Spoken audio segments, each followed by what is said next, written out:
नीलातुङ्गस्तनगिरितटी सुप्तमुद्बोध्य कृष्णं पारार्ध्यं स्वं श्रुतिशतशिरःसिद्धमध्यापयन्ती स्वोच्छिष्टायां स्रजनिगलितं या बलात्कृत्य भुङ्क्ते गोदा तस्यै नम इदमिदं भूय एवास्तु भूयः.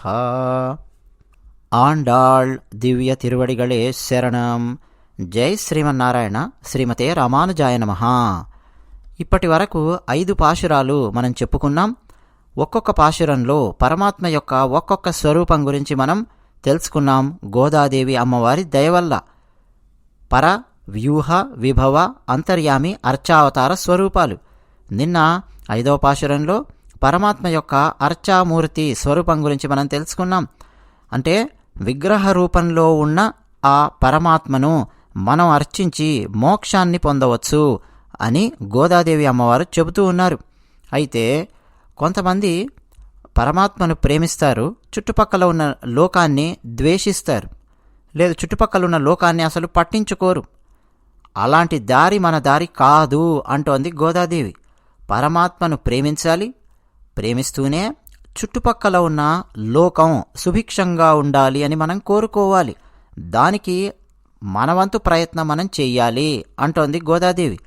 మరి ఇలా మనం జీవించాలి అంటే, పరమాత్మకు సంబంధించిన రహస్యాలు తెలుసుకోవాలి అంటే, ఏ దారిలో వెళితే సరిగ్గా పరమాత్మను పట్టుకోవాలో ఆ దారిలో మనం నడవాలి అంటే మనకు జ్ఞానుల యొక్క సహాయం అవసరం. జ్ఞానులు 10 మంది జ్ఞానులకు ప్రతీకగా ఈరోజు నుంచి వరసపెట్టి 10 రోజుల పాటు గోదాదేవి అమ్మవారు రోజుకు ఒక్కొక్క గోపిక చొప్పున 10 మంది గోపికలను నిద్ర లేపబోతూ ఉన్నారు ఈ పాశురాల ద్వారా. అంటే ఇది 6వ రోజు. 15వ రోజు పాశురం వరకు, అంటే 6 నుంచి 15వ పాశురం వరకు రోజుకు ఒక్కొక్క గోపిక చొప్పున నిద్ర లేపుతారు. పైకి చూస్తే గోపికలను నిద్ర లేపుతున్నట్టుగా ఉంది, కానీ 10 మంది జ్ఞానులను నిద్ర లేపబోతూ ఉన్నారు. కృష్ణుడు అసలు ఈ వ్రతం ప్రారంభం అవడం కంటే ముందు ఏం చెప్పాడండి? పెద్దవాళ్ళందరూ వచ్చి కలిసినప్పుడు, రండి, రేపు ఉదయం అందరూ నా దగ్గరికి రండి, మనందరం కలిసి వ్రతం చేద్దాము అని చెప్పాడు. ఎంతమందిని రమ్మన్నాడు? 5 మందినా, 10 మందినా, 100 మందినా, 1000 మందినా? ఎంతమందిని రమ్మన్నాడు? అందరినీ రమ్మన్నాడు. అందరూ రావాలి. మరి అందరూ కలిస్తేనే వ్రతం చేయడం అనేది జరుగుతుంది. ఇక్కడ అందరూ ఎలా వస్తారండి చెప్పండి? కొంతమంది ఉదయమే నిద్రలేచి శ్రీకృష్ణ పరమాత్మ భవనానికి పరిగెత్తొచ్చు, కొంతమంది ఆలస్యంగా రావచ్చు, ఇవన్నీ రకరకాలు ఉంటాయి. అందుకని అలా కాదు. అక్కడ 5 లక్షల కుటుంబాలున్నాయి అని అంటూ ఉంటారు గోకులంలో. మరి 5 లక్షల మందిని సమాయత్తం చేయాలంటే ఎలా కదా?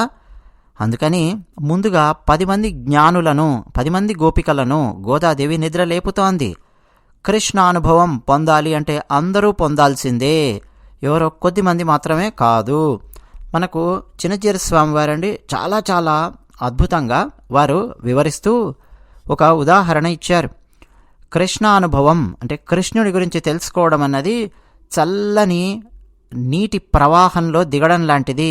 ఒక్కరే ఆ నీటి ప్రవాహంలో దిగారనుకోండి, కొట్టుకుపోయే అవకాశం కూడా ఉంది. కాబట్టి అందరూ కలిసి దిగాలి. మనకు హరిద్వార్ లాంటి ప్రాంతాలలో గొలుసులు అవి వేసి కడుతూ ఉంటారు. చల్లటి ఆ ప్రవాహంలో దిగే ముందు అందరూ కలిసి వెళ్ళి ఆ ప్రవాహంలో దిగుతారు, ఆనందాన్ని అనుభవిస్తారు. కృష్ణ అనుభవం కూడా అలాంటిదే అని మనకు చిన్నజీర స్వామి వారు ఒకసారి ఒక వ్యాఖ్యానంలో వారు సెలవిచ్చారు. మరి అందరూ కలిసి రావాలి. ఎలా వస్తారు? అందులోనూ పరమాత్మ ఆదేశించాడు, లోకహితం కోసం చేసే మంచి పని. వర్షం పడాలి అని కదా వీళ్ళు గోపికలు వ్రతం చేస్తున్నది ద్వాపర యుగంలో. మరి జ్ఞానులను ముందు పెట్టుకొని ఏ కార్యక్రమమైనా సరే మనం చెయ్యాలి అన్నది ఇక్కడ గోదాదేవి ప్రబోధిస్తోంది. ఒక పెళ్లి చేస్తున్నారనుకోండి మీ ఇంట్లో, లేదా ఉపనయనం చేస్తున్నారు, ఒక గృహప్రవేశం ఏదో చేస్తున్నారు, ఒక శుభలేఖ తయారు చేయాలి. ఇంగ్లీష్ కార్డ్స్ అవన్నీ పక్కన పెట్టండి, రకరకాల కార్డ్స్, స్టైలిష్ కార్డ్స్ అవన్నీ వస్తున్నాయి, పక్కన పెట్టండి. వాటిని నేనేం కాదనట్లేదు, తృణీకరించట్లేదు, పక్కన పెట్టండి. తెలుగులో మనం ఒక శుభలేఖ రాస్తూ ఉన్నాం అనుకోండి, ఏం రాస్తారండి? నేను పలానా అమ్మాయి ఇద్దరం పెళ్లి చేసుకుంటున్నాము అని పెళ్లి కొడుకు రాస్తాడా? లేకపోతే పెళ్లి కూతురు నేను ఫలానా చోట ఎంఏనో బీకామో ఇంజనీరింగ్ ఏదో చదివాను, నాకు ఫలానా అబ్బాయికి పెళ్ళి, మీరు రండి అని శుభలేఖ రాస్తామా? రాయం. ఎలా రాస్తాము చెప్పండి? శుభలేఖ తాతగారి నుంచి మొదలెడతారు. అంటే తాతగారు రాస్తున్నట్టు రాస్తారు కొన్ని ఇళ్లలో. నా ప్రథమ పుత్రుని యొక్క ద్వితీయ పుత్రికకు ఫలానా వారి అబ్బాయికి వివాహము అని చెప్పి మనం శుభలేఖలలో కూడా చూడొచ్చు. అంటే ఉదాహరణలాగా ఇస్తున్నాను. ఏ కార్యక్రమం చేసినా సరే కొంతమంది జ్ఞానులను, కొంతమంది పెద్దలను ముందు పెట్టుకొని చేయడం అన్నది పరిపాటి. అవునా? మరి ఇది కృష్ణానుభవం, మోక్షం పొందే మార్గము కదా. కర్మబంధాలన్నింటినీ తొలగించి మన పాపరాశిని దగ్ధమయ్యేలా చేసి మోక్షం వైపు నడిపించే వ్రతము తిరుప్పావై వ్రతం. ఒక్కరే వచ్చి కూర్చుంటాను, ఒక్కరే వచ్చి మోక్షాన్ని పొందుతాను అంటే కుదరదు అంటోంది గోదాదేవి. అందరూ కలిసి రండి, మోక్షం కూడా నాకే కావాలి, నాకు మాత్రమే కావాలి అని ఆలోచిస్తే దాని స్వార్థము అంటోంది గోదాదేవి. అందుకే అండి ఆమె ఆళ్వారు అయ్యింది. ఆళ్వారులు ఎప్పుడు తమ స్వార్థం తాము చూసుకున్నవారు కాదు. ఆళ్వారులు ఇతరులందరికీ, ప్రతి ఒక్కరికి మోక్షం రావాలి, పరమాత్మను వారు చేరాలి అని తపించిన వారు ఆళ్వారులు. తిరుప్పావై అంటే ఏం సామాన్యమైంది కాదండి. మనం ఇప్పుడు చదువుతున్నది పాశురాలు మన శక్తి మేరకు పూర్వాచార్యులు మనకు అనుగ్రహించిన ఆ అనుగ్రహంతో, వారు అందించిన వ్యాఖ్యానాలతో కొంత మనం అర్థం చేసుకోవడానికి ప్రయత్నం చేస్తున్నాం. కానీ లోతులు చాలా ఉన్నాయి. ఈరోజు చూస్తారు కదా పాశురంలో ఎన్నెన్ని ఉన్నాయో, ఎన్నెన్ని పదాల్లో ఏ ఒక్క పదం కూడా వ్యర్థమైన పదం ఉండదు పాశురాలలో. రామానుజాచార్యుల వారండి, బ్రహ్మసూత్రాలకు భాష్యం రచించిన రామానుజాచార్యుల వారు ప్రతిరోజు, ఆయన యతీశ్వరులు కాబట్టి ప్రతిరోజు ఆయన భిక్ష స్వీకరించి ఆ భిక్ష ఎంత వస్తే అంత ఆయన భోజనం చేసేవారు. ప్రతిరోజు ఆయన భిక్షకు వెళ్ళేటప్పుడు తిరుప్పావై ఈ 30 పాశురాలను ఆయన అనుసంధానం చేస్తూ వెళ్ళేవారు. పాశురాలన్నింటినీ చదువుకుంటూ అలా వెళ్ళి భిక్ష స్వీకరించి వచ్చేవారు. ఎప్పుడు అంటే భిక్షకు వచ్చినప్పుడల్లా ఆయన నోట్లో తిరుప్పావై పాశురాలు ఆడుతూ ఉండేవి. అందుకని ఆయనకు తిరుప్పావై జీయర్ అని చెప్పి పేరు పెట్టారు అని మొట్టమొదటి రోజే మనం మాట్లాడుకున్నాం. అంటే మీరు ఊహించండి, అలాంటి మహానుభావులు రామానుజాచార్యుల వారు అంతటి విలక్షణమైన యతీశ్వరులు, జ్ఞాని, పండితులు, వారు ప్రతిరోజు తిరుప్పావై పఠిస్తూ ఉన్నారు అనంటే ఇక మీరు ఊహించండి ఎన్ని రహస్యాలు ఇందులో ఉన్నాయో. ఇక ఇప్పుడు మనం ఈరోజు పాశురాన్ని అనుసంధానం చేసుకోవడానికి ప్రయత్నం చేద్దామా? పుళ్ళుం సిలుంబిన కాణ్ పుళ్ళరయన్ కోయిలిల్ வெள்ளை விழிசங்கின் பேரரவம் கேட்டிலையோ பிள்ளாய் எழுந்திராய் பேய்முலை நஞ்சுண்டு கள்ளச்சகடம் கலக்களிய காலோச்சி வெள்ளத்தரவில் துயில் அமரந்த வித்தினை உள்ளத்து கொண்டு முனிவர்களும் யோகிகளும் மெல்ல வெளுந்து அரியன்ற பேரரவம் உள்ளம் புகுந்து కుళిరిందేలోరెంబావాయ్. పుళ్ళుం అంటే పక్షులు కూడా, పక్షులతో మొదలుపెట్టింది గోదాదేవి. ఈ పాశురంలో గోపికను ఎలా నిద్ర లేపుతోందో చూడండి. పుళ్ళుం పక్షులు కూడా, సిలంబిన కాణ్ కూస్తున్నాయి, నిద్రలే నిద్రలే, అదిగో పక్షులు కూస్తున్నాయి నిద్రలే అంటోంది. ఇక్కడ పక్షులు అనగానే అండి మనం ఏదో చిన్నచూపు చూస్తూ ఉంటాం, ఆ పక్షే కదా అని. మానవులం చాలా గొప్పవాళ్ళము, మిగతా ఈ ప్రపంచంలో ఉన్న జీవరాశులన్నీ కూడా మనకంటే అధమమైనవి అన్న కోణంలో మనం చూస్తూ ఉంటాం. కానీ మహానుభావులు, మహనీయులు ఎప్పుడూ అలా చూడలేదు. మనకు రంగరామానుజ జీయర్స్వామి వారని ఒకసారి ఆయన వ్యాఖ్యానం చేస్తుంటే విన్నాను. రామాయణంలో ప్రతి కాండలోనూ ఒక పక్షి గురించి ప్రత్యేకంగా వ్యాఖ్యానించడం జరిగింది అని చెప్పి వారు చెప్పారు. రామాయణంలో బాలకాండ మనం తీసుకుంటే అసలు ప్రారంభమయ్యిందే పక్షులతో. తెలుసు కదా మనకు, వాల్మీకి మహర్షి ఆయన స్నానానికి వెళ్ళడము తమసా నదీ తీరానికి, అక్కడ జంట పక్షుల్లో ఒక పక్షిని వేటగాడు బాణంతో నేల కూల్చడము, అది చూసి ఆయన బాధ ఆయన కోపము, ఇక ఏమన్నా పిలవండి, అవన్నీ కలగలిపి ఆ శోకము కాస్త శ్లోకములాగా బయటికి వచ్చింది. పక్షులతోనే ప్రారంభమయ్యింది రామాయణం. అలా బాలకాండలో ఆ పక్షులు మనకు కనిపిస్తాయి. తర్వాత అయోధ్యాకాండ. శ్రీరామచంద్రుడు లక్ష్మణునితో చెప్తూ ఉంటాడు, లక్ష్మణ, మా అమ్మ ఒక చిలుకను గోరువంకను పెంచేది, అంటే అవి కూడా మా అమ్మకు సేవ చేస్తూ ఉన్నాయి, నేను ఆ పాటి కూడా కాకపోయానే, చూడు ఇప్పుడు మనం అరణ్యవాసానికి వెళుతూ ఉన్నాము, మా అమ్మకు సేవ చేయలేకపోతున్నానే అని చెప్పి బాధపడతాడు రాముడు. అంటే అయోధ్యాకాండలో కూడా పక్షులకు సంబంధించిన చర్చ, అది కూడా రాముల వారి నోట వస్తుంది ఆ చర్చ. ఆ తర్వాత అరణ్యకాండ. అరణ్యకాండ అనగానే మనకు గుర్తు రావాల్సిన పక్షి ఏమిటండి?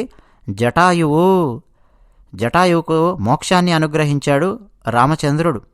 ఆ తర్వాత కిష్కింధకాండ. పక్షి కనిపిస్తుంది మనకు ఎక్కడో తెలుసునా? కిష్కింధకాండ చిట్ట చివరలో మనకు సంపాతి కనిపిస్తాడు, జటాయువు యొక్క సోదరుడు.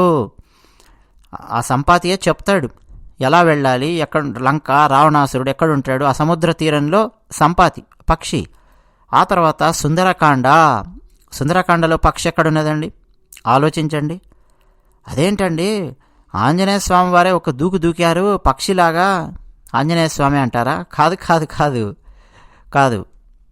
సీతమ్మవారు సుందరకాండలో ఊరిపోసుకోవాలి అని చెప్పి ప్రయత్నం చేస్తారు. ఆ కష్టాలు అవన్నీ ఇక భరించలేక తన తల వెంట్రుకలతో అక్కడున్న చెట్టుకు ఉరిపోసుకోవాలని చెప్పి ప్రయత్నం చేస్తూ ఉంటే ఒక పక్షి అక్కడి నుంచి ఎగురుతుంది, శుభసూచకాన్ని ఆమెకు సూచిస్తుంది, ఆమె తాను చేసే పనిని ఆపుతుంది. ఆ పక్షికి ఒక పేరు కూడా ఉంది రామాయణంలో. సరే, అదంతా మనం ఎప్పుడన్నా రామాయణంలో ఆ దృశ్యం గురించి మాట్లాడుకునేటప్పుడు మాట్లాడదాం. అక్కడ పక్షి మనకు కనిపిస్తుంది.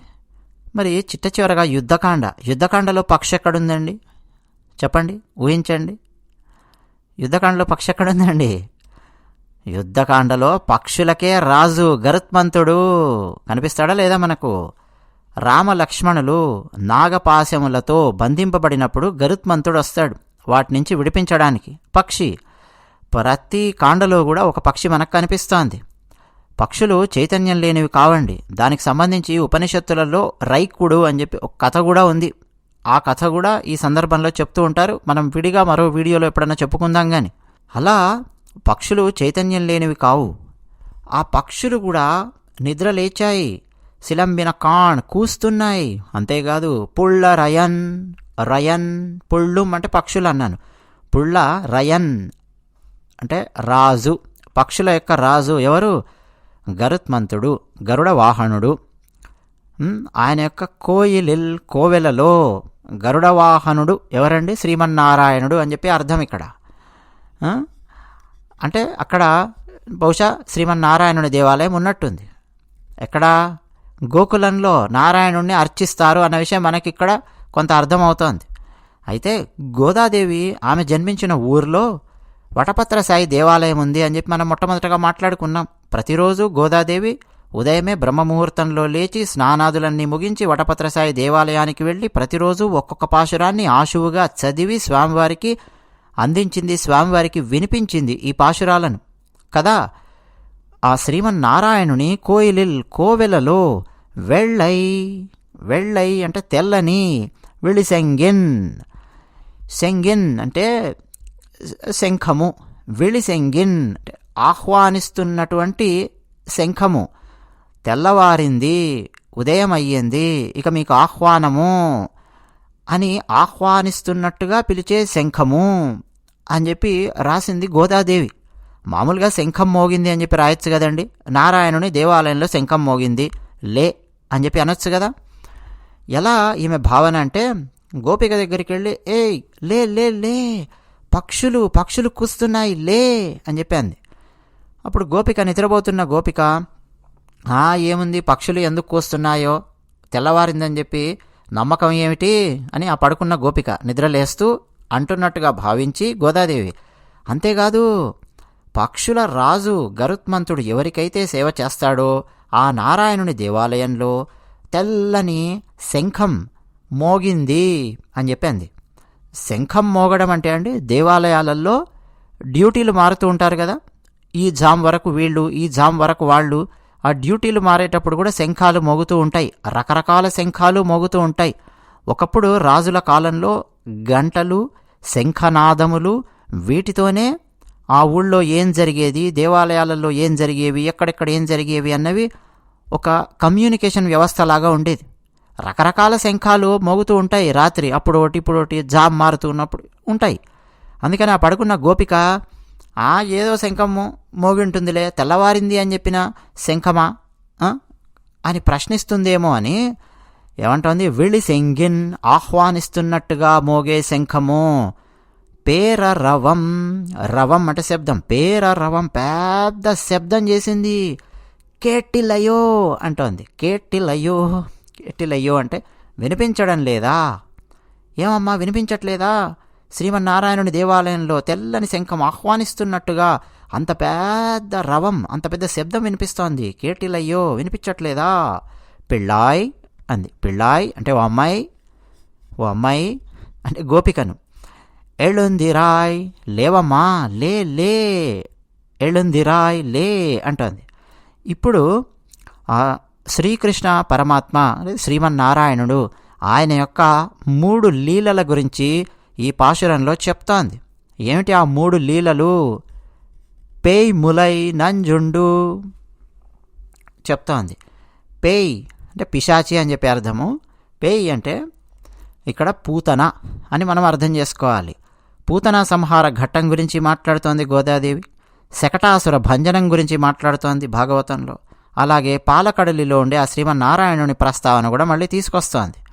ఏమిటి అంటే పూతన స్తనాలలో ఉండే విషాన్ని తీసుకున్న ఆ స్వామివారు అంటే ఆ శ్రీకృష్ణ పరమాత్మ. అలాగే శకటాసురుడు అనే ఒక రాక్షసుడు బండి రూపంలో వచ్చాడు.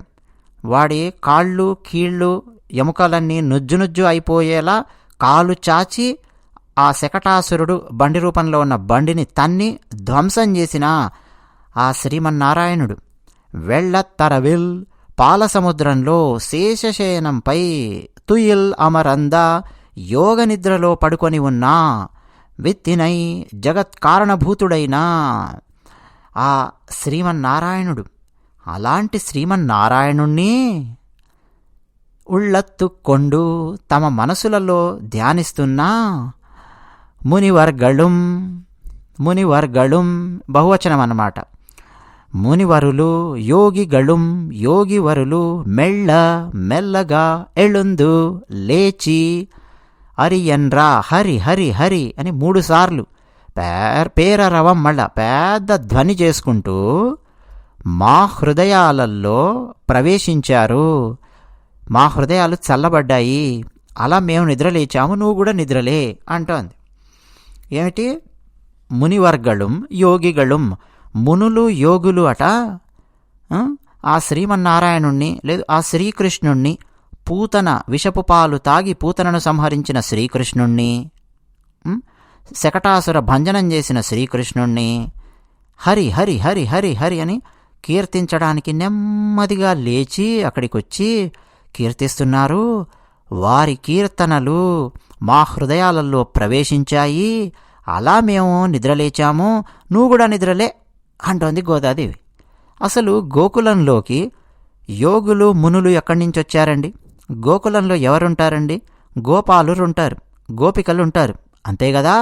మనకు పెద్దవారు చెప్పారు, పూర్వాచార్యులు వ్యాఖ్యాన సహితంగా అందించిన వారున్నారు.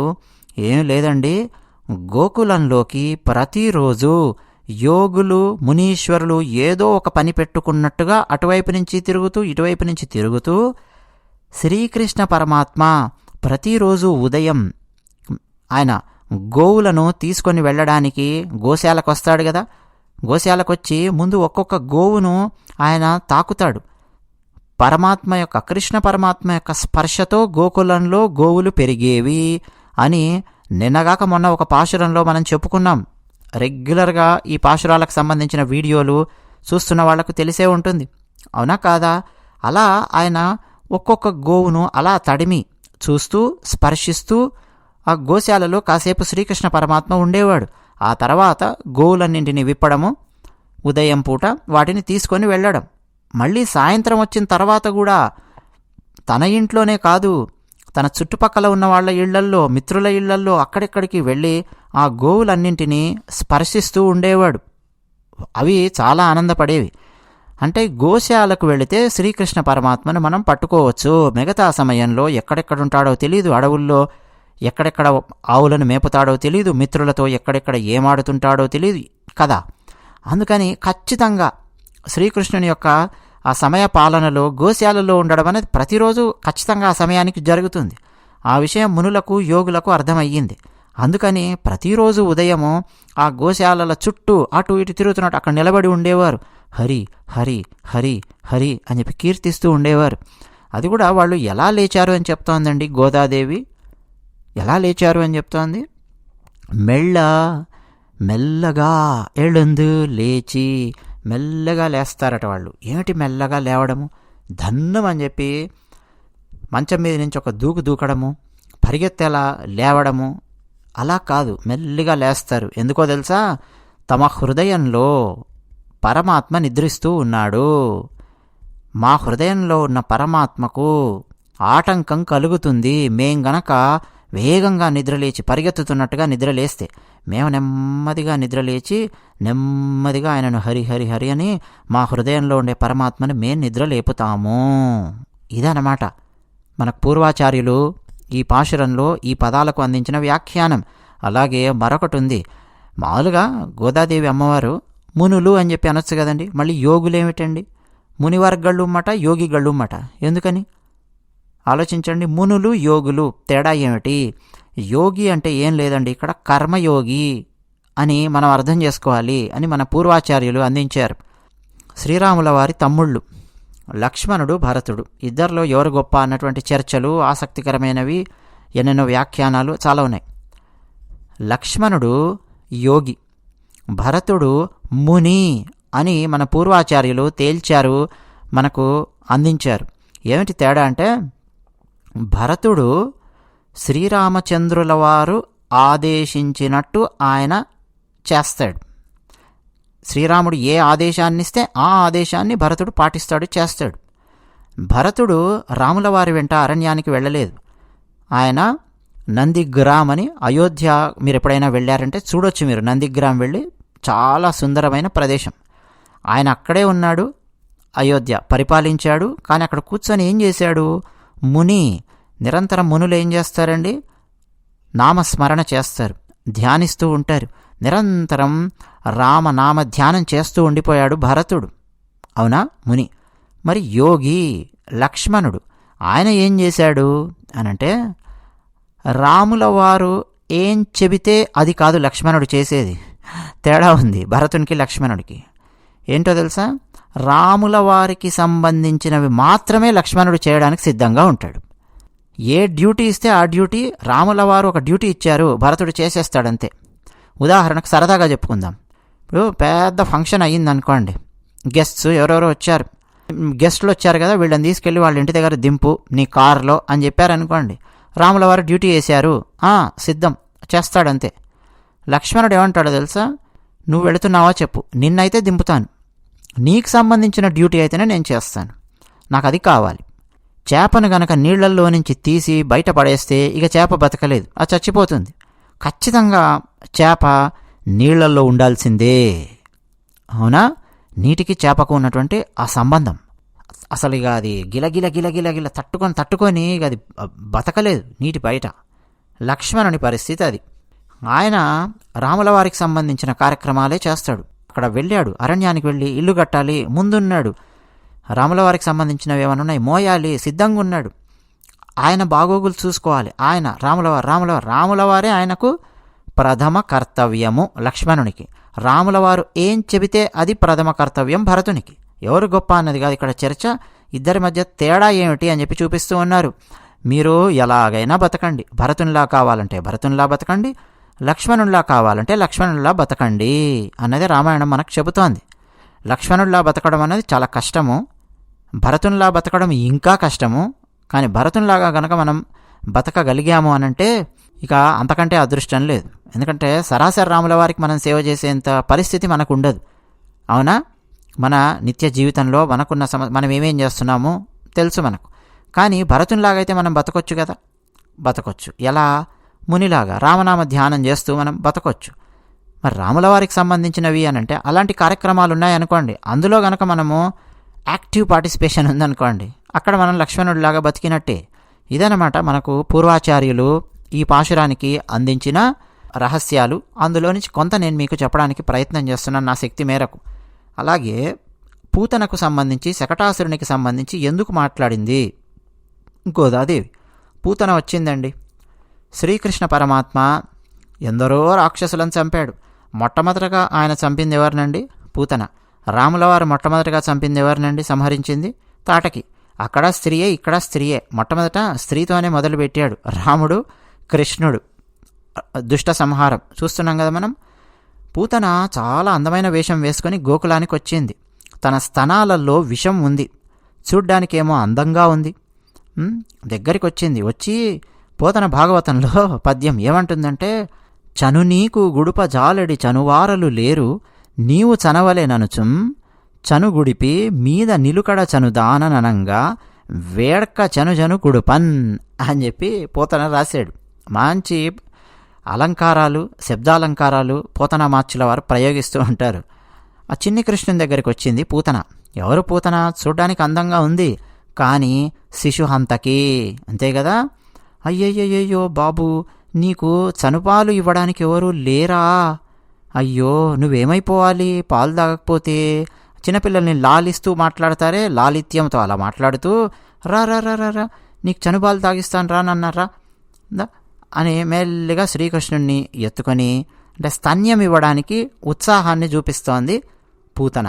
అసలు ఆమె ఇక పాలు తాగించడము, ఆ తర్వాత దానికి సంబంధించిన రహస్యాలు ఇంకా చాలా ఉన్నాయి. ఒక్కొక్కరు ఒక్కొక్క వ్యాఖ్యానం రాశారు భాగవతానికి. ఎందుకు శ్రీకృష్ణ పరమాత్మ పూతన ఎత్తుకున్న తర్వాత అకస్మాత్తుగా కళ్ళు మూసుకున్నాడు, ఆ తర్వాత కళ్ళు తెరిచాడు, ఎందుకు కళ్ళు మూసుకున్నాడు అన్నదానికి చాలా అద్భుతమైన వ్యాఖ్యానాలు ఉన్నాయి. సరే, ఇప్పుడు అవన్నీ మనం మాట్లాడడం లేదు, కానీ తర్వాత ఎప్పుడైనా మాట్లాడదాము. ఆమె పాలు పట్టిస్తూ ఉంటే పాలు తాగుతున్నట్టే ఆమె ప్రాణాలన్నింటినీ హరించాడు, ఆమెను సంహరించాడు. ఆ తర్వాత అక్కడ చూస్తే పూతన ఎంత భయంకరంగా ఉన్నదండి. దారుణ లాంగల దండ దంతంబులు, నగ గహ్వరము పోలు నాసికయును, గండశైలాకృతి గల కుచయుగమును, విరిసి తూలెడు పల్ల వెంట్రుకలును, చీకటి నూతుల జనయు నేత్రంబులున్, అవును దిబ్బబోలెడి పెద్ద పిరుదులు, జాగు కట్టల బోలు చరణోరు హస్తంబులింకిన మడువుతో నెనయు కడుపు, కలిగి షట్క్రోశ దీర్ఘమై కదిసి చూడ, భయదమగు దాని ఘన కళేబరము జూచి, గోప గోపీజనంబులు గుంపుగూడి పేడుచుండిరి మనముల బెదురుగదిరి అని పోతన మార్చుల వారు ఒక సీసపద్యంలో పూతన ఎంత భయంకరంగా ఉన్నది చచ్చి పడిన తర్వాత అని చెప్పి వర్ణించారు. భారీ కాయము, అతి భయానకంగా ఉంది. మరి ఎందుకు పూతనకు సంబంధించిన ప్రస్తావన చేశారు గోదాదేవి అమ్మవారు అనంటే, ఈ ప్రకృతి కూడా అలాంటిదే. పూతన విషపు పాలు ఇవ్వడానికి వచ్చింది. పాలిస్తున్నట్టుగా ఉంది, కానీ ఆ పాలల్లో విషం ఉంది. ప్రకృతి, మన చుట్టుపక్కల సమాజము నిరంతరం మనకు విషం ఇవ్వడం లేదు, అంతకంటే భయంకరమైనది ఒకటి ఇస్తుంది. అదే విషయము. విషయము ప్రపంచానికి సంబంధించిన విషయములు అవన్నీ మనకు ఇస్తోంది. మరి వాటన్నింటి మీద మనం పడ్డామంటే పరమాత్మకు మనం దూరం అవుతాం. ఆ విషయములలో ఉండే విషాన్ని హరించి పరమాత్మ మోక్షాన్ని మనకు అనుగ్రహిస్తాడు అని చెప్పే లీల పూతనా సంహార ఘట్టము. అలాగే శకటాసురుడు ఒకరోజు యశోదామాత శ్రీకృష్ణ పరమాత్మను అలా పడుకోబెట్టింది. పాల కోసం ఆయన ఎదురు చూస్తూ ఉన్నాడు. ఈలోపు ఒక రాక్షసుడు ఒక బండి ఆకారంలో అక్కడికి వచ్చాడు. శకటాసురుడు వచ్చి శ్రీకృష్ణ పరమాత్మ పక్కన అలా నిలబడ్డాడు. పైనుంచి అలా వస్తూ ఉన్నాడు బండి. ఎలాగైనా కృష్ణ పరమాత్మను సంహరించాలి అన్నది ఆయన ఆలోచన. కానీ శ్రీకృష్ణ పరమాత్మ తన పాదముతో ఒక తన్ను దన్నాడు. బండి ఆకాశానికి ఎక్కడికో పైకి ఎగిరింది. శకటము హరిదన్నిన దివి ప్రకటంబయ్యగసి ఇరుసు భరమున కండ్లున్ వికటంబుగా నేలంబడే నకటాయని గోప బృందం ఆశ్చర్యపడన్నని పోతనామాచ్యుల వారి భాగవతంలో అన్నారు. బాలకృష్ణుడు బండిని ఒక తన్నుదంతే అది ఆకాశం వైపుకు అలా పైకి ఎగిరిపోయింది. ఎగిరింది పైనే ఉంటుందా, ముక్కలు ముక్కలు అయ్యింది. బండికుండే ఇరుసు, బండికుండే చక్రాలు, మొత్తం వచ్చి కింద పడి ముక్కలు ముక్కలు అయిపోయాయి. అక్కడుండే వాళ్ళందరూ ఆశ్చర్యపోయి చూస్తూ ఉన్నారు. ఈ బండి అన్నది మానవ దేహానికి గుర్తు. ఆ మానవ దేహాన్ని గనక పరమాత్మ అలా స్పర్శించాడు అనుకోండి, నిజానికి పరమాత్మ మనల్ని స్పర్శిస్తాడా? ఆలోచించండి, ఎలా స్పర్శిస్తాడండి? మనకు గనక బ్రహ్మజ్ఞానం కలిగిందా, ఆ పరమాత్మను తీసుకొచ్చి మన హృదయంలో కూర్చోబెట్టుకున్నామా, పరమాత్మ మనల్ని స్పర్శించినట్టే. అలా గనక ఎప్పుడైతే పరమాత్మ స్పర్శ మనకు కలుగుతుందో అప్పుడు ఆ బండి ముక్కలు ముక్కలైనట్టు మన కర్మలు, పాపాలు, పుణ్యాలు అవన్నీ కూడా మొత్తం మన కర్మ ఫలాలన్నీ ముక్కలు ముక్కలు అయిపోయి మనకు కావాల్సిన మోక్ష లోకానికి మనం వెళతాము, మనం మళ్ళీ పునర్జన్మ పొందము అని చెప్పే లీల ఇది. శకటాసుర భంజనము కృష్ణ పరమాత్మ యొక్క లీల. చిట్ట చివరగా ఇందులో ఎవరిని ధ్యానించారు? మునులు, యోగులు అని అంటే కృష్ణ పరమాత్మను ధ్యానించారు అని చెప్తోంది. హరి హరి హరి హరి హరి అని చెప్పి అంటూ ఉన్నారు. అంటే పాలకడలిలో ఉండే ఆ శ్రీమన్నారాయణుణ్ణి ధ్యానించారు అని కూడా మనకి ఇక్కడ చెప్తోంది. ఈ పాశురాలలో అండి అంతర్లీనంగా ఉండే అర్థాలు చాలా చాలా ఆసక్తికరమైనవి. ఒక కోణంలో చూస్తుంటేనేమో గోపికలను ద్వాపరయుగంలో ఉన్న ఒక గోపిక నిద్రలేపుతున్నట్టుగా ఉంటుంది. కానీ గోదాదేవి అమ్మవారు తాను శ్రీరంగనాథుడిని వివాహం చేసుకోవడానికి ఈ పాశురాలు రాయడం, మరోపక్క మనందరిలో ఆత్మజ్ఞానాన్ని తట్టి లేపడానికి ఈ పాశురాలు రాసినట్టుగా ఉంటుంది. చిట్ట చివరగా 1-2 విషయాలు చెప్పుకొని మనం ముగిద్దాం. అయితే జ్ఞానులు అని చెప్పి మనం మొదటగా మాట్లాడుకున్నాం. 10 మంది గోపికలను నిద్ర లేపబోతోంది కదా. ఈ జ్ఞానులను మనం ముందు ఎందుకు పెట్టుకోవాలి అంటే, మళ్ళీ మనకు చినజీర స్వామి వారు ఒక సందర్భంలో అండి వివరిస్తూ రామాయణం గురించి, శ్రీరాముడు, మనం సాధారణంగా ఆలోచించేది శ్రీరాముడిని సుగ్రీవుడు కలుసుకునేటప్పుడు ఆంజనేయ స్వామి వారి ద్వారా కలుసుకున్నాడు కదా. ఆంజనేయ స్వామి వారు గురువు ద్వారా రామదర్శనం లభించింది అని మనం ఇతిహాసం ఛానల్లో హనుమాన్ చాలీసా గురించి మాట్లాడినప్పుడు మనం మాట్లాడుకున్నాం కదా. మనకు చినజీర స్వామి వారు విభీషణుడికి సంబంధించిన ఒక ఉదాహరణ చెప్పారు, నాకు బాగా గుర్తుంది. విభీషణుడు మొట్టమొదటగా రాముల వారిని కలుసుకోవడానికి వచ్చినప్పుడు సరాసరి వచ్చి రాములవారి ఆ డేరా ముందు ఏదో ఫ్లైట్ కనుక ల్యాండ్ అయినట్టు ల్యాండ్ అయిపోయి అలా వెళ్ళలేదు. విభీషణుడు సుగ్రీవుడిని కలిశాడు. కలిసి, అయ్యా నేను ఫలానా రావణాసురుని తమ్ముణ్ణి, రాములవారి ఆశ్రయం కోరి వచ్చాను, దయచేసి ఆ రాములవారిని నన్ను కలపండి అని విభీషణుడు సుగ్రీవుడిని అడిగాడు. అంటే జ్ఞానులను ముందు పెట్టుకొని, సుగ్రీవుడనే జ్ఞానిని ముందు పెట్టుకొని అలా కదిలి విభీషణుడు రాములవారి దగ్గరికి వెళ్ళాడు. పరమాత్మను కలుసుకోవాలి అన్నా సరే జ్ఞానులు మనకు దారి చూపిస్తారు అని చెప్పడం అండి సరిగ్గా ఈ పాశురంలో మనకు కనిపిస్తోంది. అలాగే ఎందుకు 10 మంది జ్ఞానులు? ఆలోచించండి, మనం చేసేది సరైనదా తప్పా అని మనకు తెలియదు కదా. యద్యదాచరతి శ్రేష్ఠ తతదేవే తరోజనా అని భగవద్గీతలో చెప్పినట్టు, శ్రేష్ఠులైన వారు ఏదైతే ఆచరిస్తూ ఉంటారో మనల్ని ముందుకు తీసుకొని వెళుతూ ఉంటారు. వారి కర్మలు దారిలాగా మరి మనల్ని ముందుకు తీసుకెళ్తూ ఉంటాయి. కాబట్టి జ్ఞానులు మనకు కావాలి. అందుకే 10 మంది జ్ఞానులు అని చెప్పి చెప్తూ ఉన్నారు. అయితే ఒక్క ప్రశ్న, నిద్రపోయారా అండి జ్ఞానులు? మరి ఆలోచించండి, వ్రతం ఉంది అంటే నిద్రపోతారా అండి అంటే అవును, అది నిద్ర కాదు. ఆ నిద్రలో కూడా కృష్ణ అనుభవాన్నే వాళ్ళు పొందుతూ ఉన్నారు, కృష్ణనామ స్మరణ చేస్తూ ఉన్నారు, కృష్ణ లీలలను గుర్తు తెచ్చుకొని వాళ్ళు అలా పడుకున్నట్టుగా ఉన్నారు అంతే. వాళ్ళు నిజంగా నిద్ర లోపలికి, మగత నిద్ర లోపలికి ఉన్నారు తప్ప ఏదో పూర్తి నిద్ర లోపలికి వెళ్ళడం కాదు. అది తామస నిద్ర కాదు, అది ఒక జ్ఞాన నిద్ర. అలా ఉన్నారు, కృష్ణనామస్మరణ చేస్తూ ఉన్నారు. కానీ మళ్ళీ వాళ్ళని ఈ లోకంలోకి అయితే తీసుకురావాలి కదా. తీసుకొచ్చి, అయ్యా ఈ లోకానికి సుభిక్షం చేయడం కోసం పరమాత్మ ఫలానా వ్రతం చేయమన్నాడు, మీరు రండి, ముందుండి మిగతా వాళ్ళందరినీ తీసుకురండి అని చెప్పి చెప్పడం అన్నమాట. వారు నిద్రపోవడానికి కారణాలు కూడా అండి చాలా ఆసక్తికరమైన వ్యాఖ్యానాలు మన పూర్వాచార్యులు అందించారు. అసలు వీళ్లల్లో దోషం కాదు వాళ్ళు అలా నిద్రపోవడానికి కారణం, కృష్ణుని గుణాలలో ఉండే గొప్పదనం వల్ల అలా నిద్రపోయారు. ఏమన్నా దోషం గీచం మీరు అంటగట్టాలి అనంటే ఈ భక్తులకు కాదు మనం అంటగట్టాల్సింది, కృష్ణ పరమాత్మలో ఉండే గొప్ప గుణాలకు అంటగట్టాలి అని కొంతమంది వ్యాఖ్యానించిన వాళ్ళు ఉన్నారు పూర్వాచార్యులు. ఇప్పుడు మద్యపానం చేసిన వాళ్ళండి అరుస్తారు, మత్తుగా కనిపిస్తారు, పడి ఉంటారు కదా. మద్యపానాలు, మాదక ద్రవ్యాలు ఇవన్నీ ఏం చేస్తాయి? శరీరాన్ని బలహీనం చేస్తాయి, మనసును పాడు చేస్తాయి, ఆత్మజ్ఞానం లేని స్థితికి తీసుకెళ్తాయి. కానీ పరమాత్మకు సంబంధించిన గుణాలు అండి, వాటిని స్మరిస్తూ ఉంటే ఏం జరుగుతుంది? అవును, ఒక్కొక్కసారి ఆ మగతలో ఉన్నట్టు కనిపిస్తారు, ఎక్కడో వేరే లోకంలో ఉన్నట్టు కనిపిస్తారు, కానీ వాళ్ళలో ఆత్మజ్ఞానం మేల్కొని ఉంటుంది. కృష్ణనామ స్మరణలో ఉంటారు కాబట్టి వాళ్ళు. మహాభక్తులకు దోషాన్ని అంటగట్టకండి అని గోదాదేవి గారు కూడా ఇక్కడ చెప్తున్నట్టే. మరి అలాగని కృష్ణుని గుణాలకు దోషాన్ని అంటగట్టారా అంటే, కృష్ణుని గుణాలకు దోషాన్ని అంటగట్టడం కాదు, ఆ గుణాలలో ఉన్న గొప్పదనం అలాంటిది. ఇక వాటిని తలుచుకుంటూ ఉంటే ఈ లోకంతో సంబంధం లేని స్థితికి వచ్చేస్తారు అని చెప్పడం అన్నమాట. ఇంకో రహస్యం ఏంటంటే, భక్తులకు దోషాలను అంటగడితే అది భయంకరమైన దోషం అవుతుంది. ఆ దోషాన్ని పరమాత్మ క్షమించే ప్రసక్తే లేదు. దానికి మళ్ళీ ఏమేం జన్మలెత్తాలో ఏమేం చేయాలో ఇక అది మనం కూడా ఊహించలేం. తనను దూషించిన వారినైనా సరే పరమాత్మ క్షమిస్తాడేమో కానీ భక్తులను దూషించినా ద్వేషించినా నరసింహస్వామి వారు అవుతారు అన్న విషయం కూడా మనకు భాగవతంలోనే తెలుసు కదా. కాబట్టి వాళ్ళు మగత నిద్రలో ఉన్నారే తప్ప, జ్ఞాన నిద్రలో ఉన్నారే తప్ప తామసమైన నిద్రలో లేరు వాళ్ళెవరు అన్న విషయాన్ని కూడా మనం ఇక్కడ గుర్తుపెట్టుకోవాలి. ఇక ఈరోజు ఈ గోపికను ఇలా నిద్రలేపింది. మరి రేపటి పాశురాన్ని రేపు అనుసంధానం చేసుకుందాం. ధన్యవాదాలు.